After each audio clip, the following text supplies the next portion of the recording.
Hi guys, we're going to go ahead and give this a try. I know that some of you kind of have a tough time with just reading a book and answering the questions, and I miss lecturing to you guys and answering questions and interacting with you. So I thought I would try to start a YouTube channel and post some lectures and see if that was helpful. So feel free to drop a comment in the comment section below and let me know if this was helpful for you and if you have any questions as we're going along, and I will try to answer them in an upcoming video. So we're going to get started. Today we're going to talk about bacteria and viruses. This will be the first of 3 lectures. Today we'll talk about structure, function, and reproduction. The next video we'll talk about disease and how they contribute to causing disease. And then finally I'll talk about the body's defense against bacteria and viruses.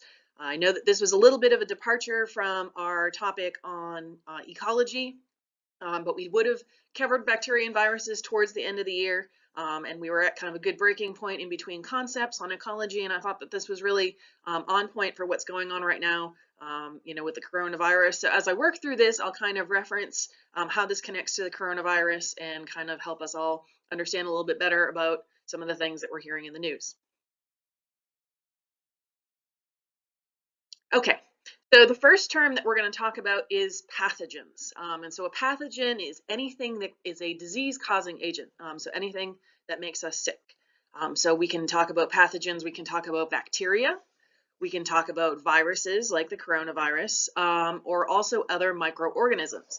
But it's important to understand that when we're talking about bacteria and viruses, talking about them in terms of pathogens isn't the whole story. In fact, only 1% of all of the bacteria that exists are actually pathogens. So that means there are 99% of the bacteria in the whole world that do not make us sick, and they're for other purposes. Bacteria and viruses are often confused. Sometimes people use these terms interchangeably, and that is 100% not correct. So we're going to differentiate between the two in terms of structure, in terms of the way that they reproduce, and some of their other characteristics. Okay. So we'll start with bacteria. And so the first thing is bacteria is a prokaryotic unicellular organism. Now you'll notice I use the word organism. And when something is an organism, that means that it is alive. And during our one of our studies about what makes a living thing, that means that it has DNA, it has metabolism, it can grow and reproduce, and all of the other things that make a living thing a living thing. It is unicellular, meaning it is just one cell, and it's a prokaryotic organism.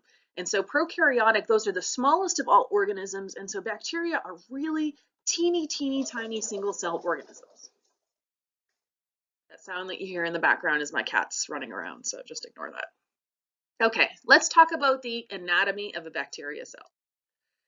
So the first thing is that bacteria all have a cell wall made of peptidoglycan. And that is a mouthful. And peptidoglycan is a particular kind of protein, and we'll see why that plays such a role in a little bit when we talk about staining. But for right now, it has a cell wall made of peptidoglycan. It has a cell membrane, so that controls things that are moving in and out of the bacteria cell, just like any other cell in our body. It has cytoplasm, so we know that that's the kind of jelly-like substance that surrounds all of the organelles in any other kind of cell. And so this is what makes bacteria distinctly different than the single-cell organisms that we're used to, or even the cells in our body. So we know the cells in our body have a nucleus, and that's where the genetic information is held. In a bacteria cell, it's called the nucleoid region. Bacteria have exactly one chromosome. So they have one chromosome. It's really, well, all of these things are really teeny tiny compared to us.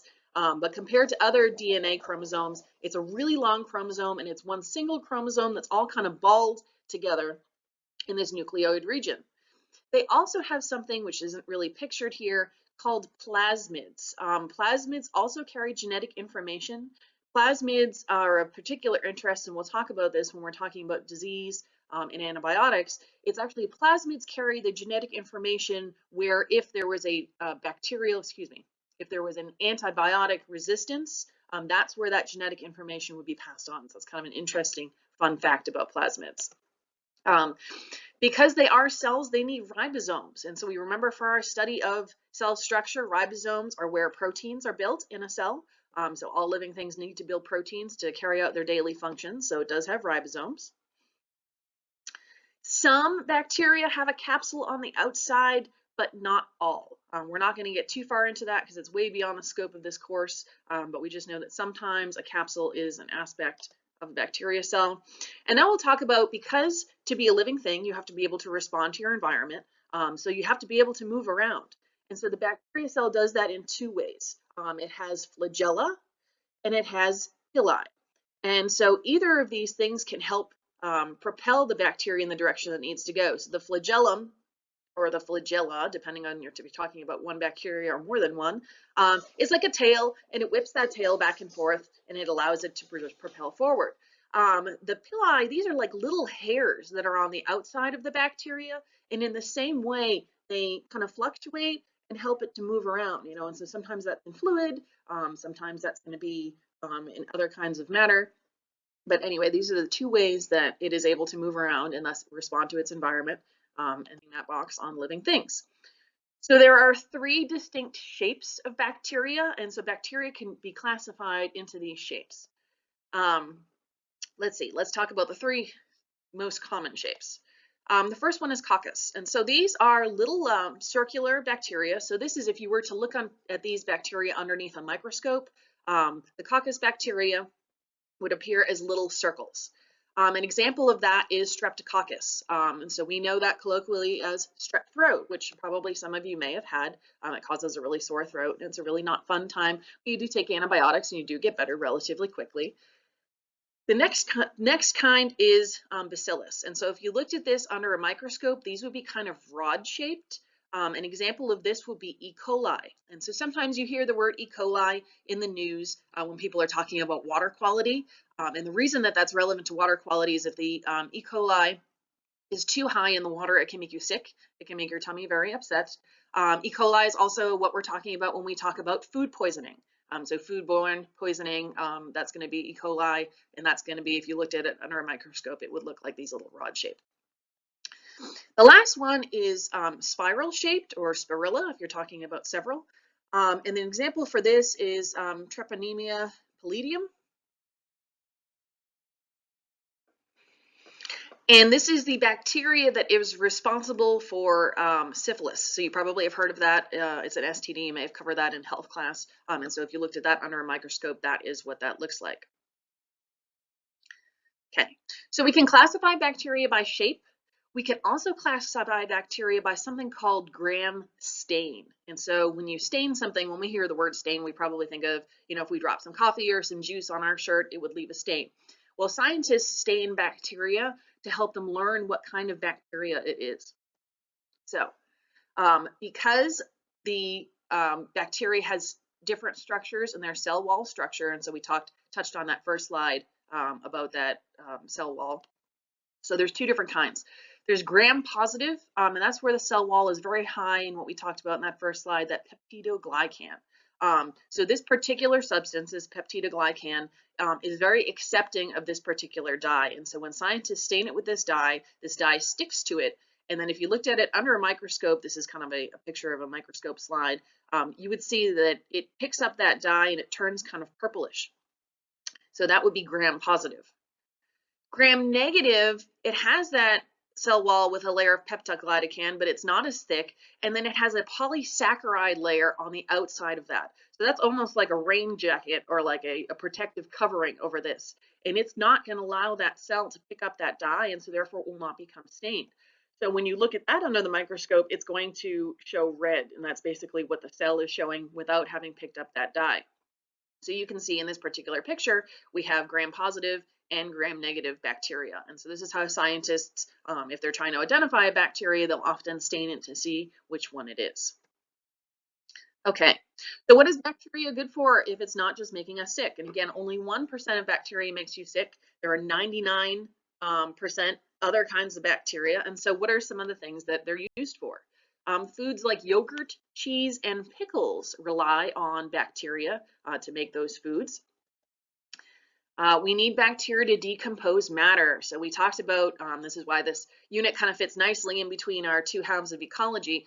So in our first half of ecology, we started talking about the geochemical cycles, and we talked about the water cycle, the carbon cycle, and the nitrogen cycle.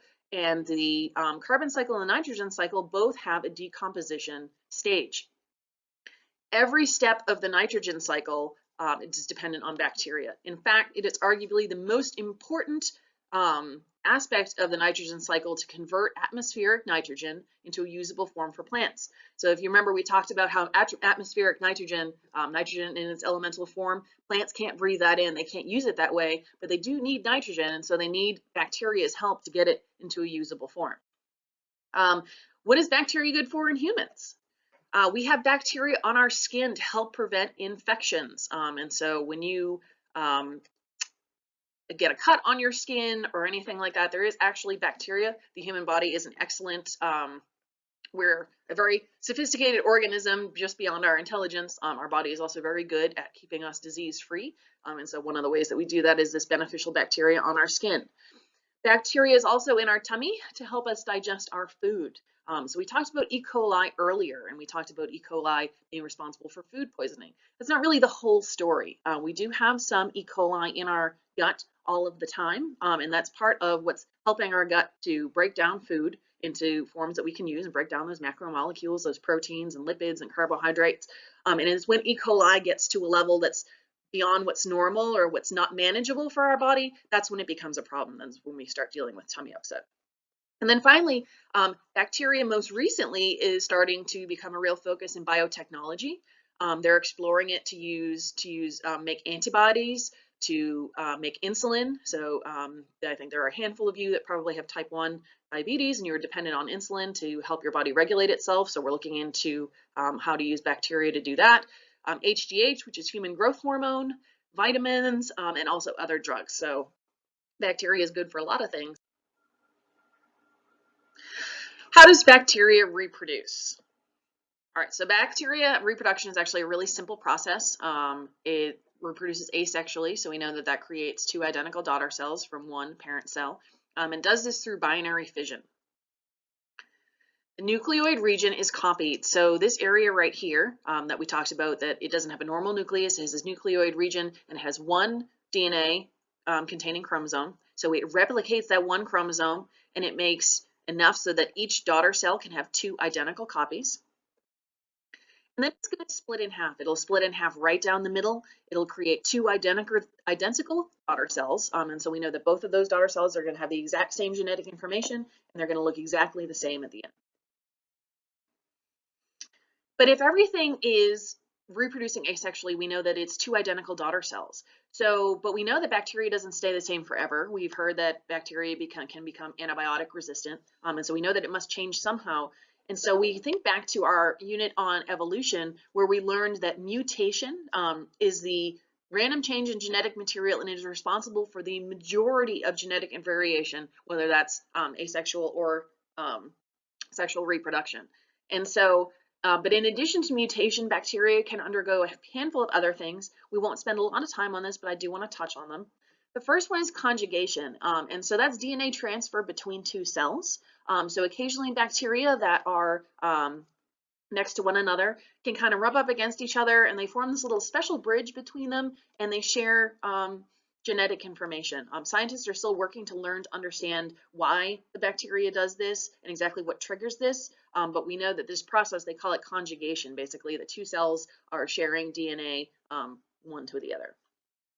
Transformation refers to the uptake of foreign DNA from the organism's surroundings. So that kind of sounds like some scary science fiction stuff, but it's really not that scary or that dangerous.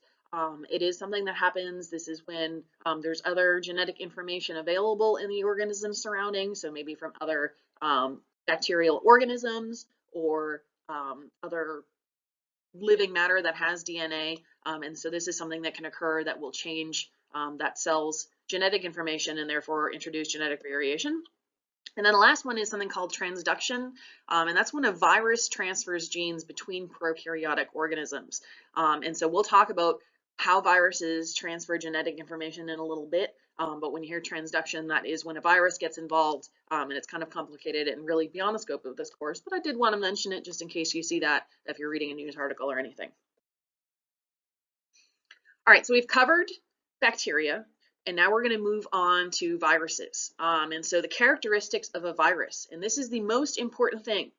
They are not considered living things. Occasionally you'll hear people on the news talking about viruses living in certain areas or living on surfaces.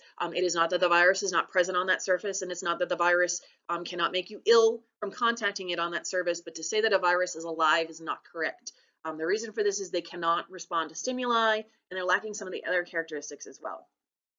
So because they're not living things, we call them a biological entity. They do contain genetic material. It can be in the form of either DNA or RNA. And they depend on a host cell to survive. So viruses depend on whether that host is a human or another organism. It cannot survive without that host. And so because it cannot grow and reproduce on its own, again, that's another reason how we know that it's not a living organism.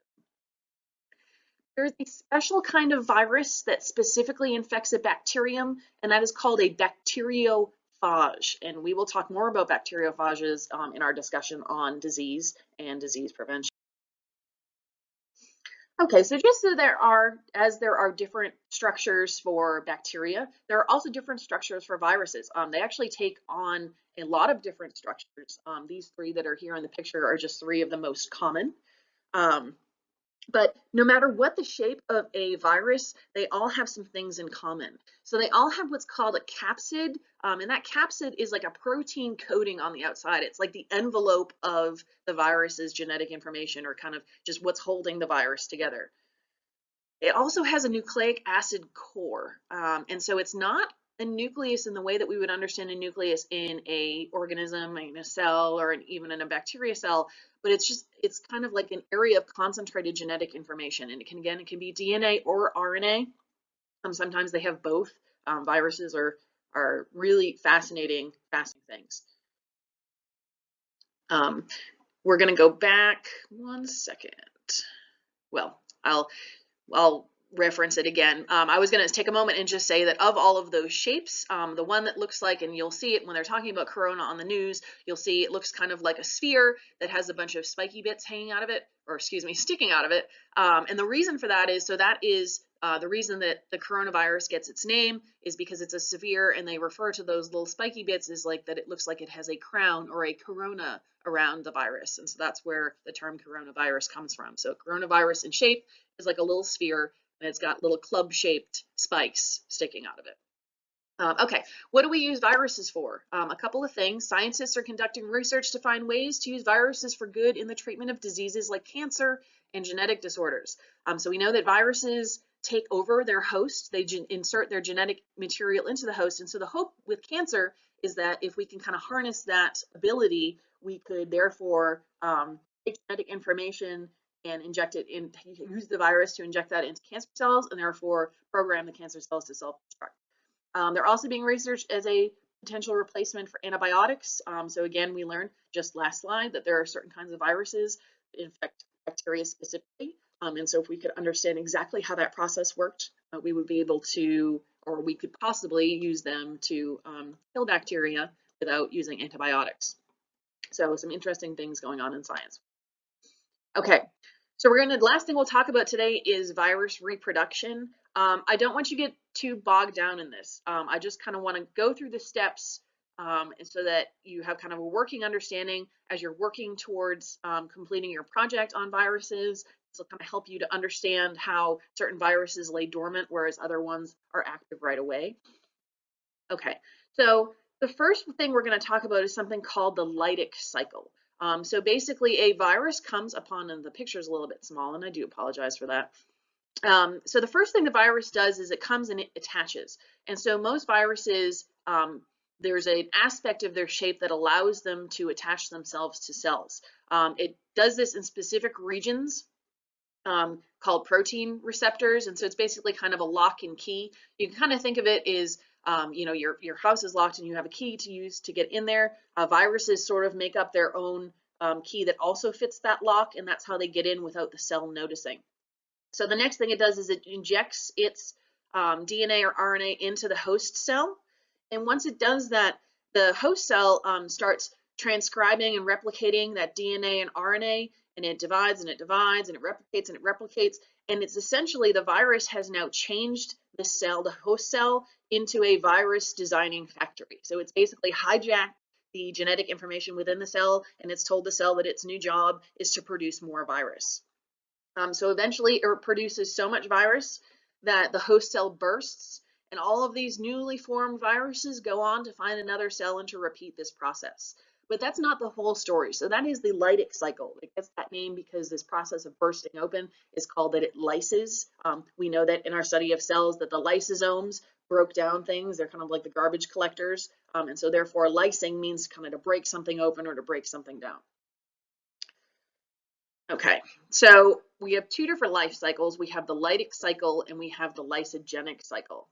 So the lysogenic cycle is one of the most fascinating things about viruses. So in the lytic cycle, the DNA and RNA is injected and it immediately goes to work, and it goes to work and it makes this little factory that makes all the more virus, and then it releases the virus, and that process repeats. So as you can see, that this is a very destructive, very quickly process. Bad things are happening. The virus is multiplying very quickly. But the other half of that is the lysogenic cycle. So basically in the lysogenic cycle, the virus injects its DNA or RNA, but it doesn't program the cell to make more viruses. It just kind of hangs out. And so it's like a silent sleeper. So every time the cell naturally reproduces, because we know all of our cells reproduce, whether that's our skin cells or our stomach lining cells or blood cells, they're constantly dividing and producing identical daughter cells, right? So as they are producing these identical daughter cells, they, unbeknownst to the cell, or usually to us, are also passing on that information that they got from the virus. So as this process goes along, this kind of, when you hear about people saying that a virus is dormant in your system, this is what they're talking about. So the genetic information for the virus is here, but it's not doing anything yet. Scientists are constantly working to try to figure out exactly what it is that makes the virus shift from this lysogenic cycle to the lytic cycle. What is the trigger that makes it suddenly go say, okay, well, now is the point where we're going to start reproducing like crazy and we're going to break out and create more virus. And so they're just beginning to understand that process, but it is really fascinating. You can kind of think of the lytic cycle and the lysogenic cycle as two different kinds of bad house guests. So if you ever had somebody from your family, maybe cousins, grandma, or whatever, and come and stay with you, they might, you might enjoy having them there for a while and they might not bother you. But as time wears on, you're kind of like, gosh, kind of want our house to go back to the way it used to be and, not have grandma or Uncle Fred or cousin Jimmy here anymore. And so you can kind of think of the lysogenic cycle as that kind of house guest. They're not really doing anything bad, but you just kind of wish they weren't always there. Whereas the lytic cycle is a house guest that comes over and breaks your window and rips your curtains down and eats all the food in your fridge, and is basically like Mayhem from those commercials that you see on TV of, the guy that's just ripping everything apart. So neither of, the presence of the virus in either of these situations can be a problem. In the lytic cycle, it's more of a chaotic problem, whereas the lysogenic cycle, it is just a little bit more of a gradual process. So that concludes our first lecture on the structure and characteristics of bacteria and viruses. Again, if you have a question about anything that we covered today, please either drop it in the comments below or send me an email and I will try to answer your questions in tomorrow's video. Please do let me know if this was helpful and if I should keep doing this. And I will talk to you guys really soon. Bye.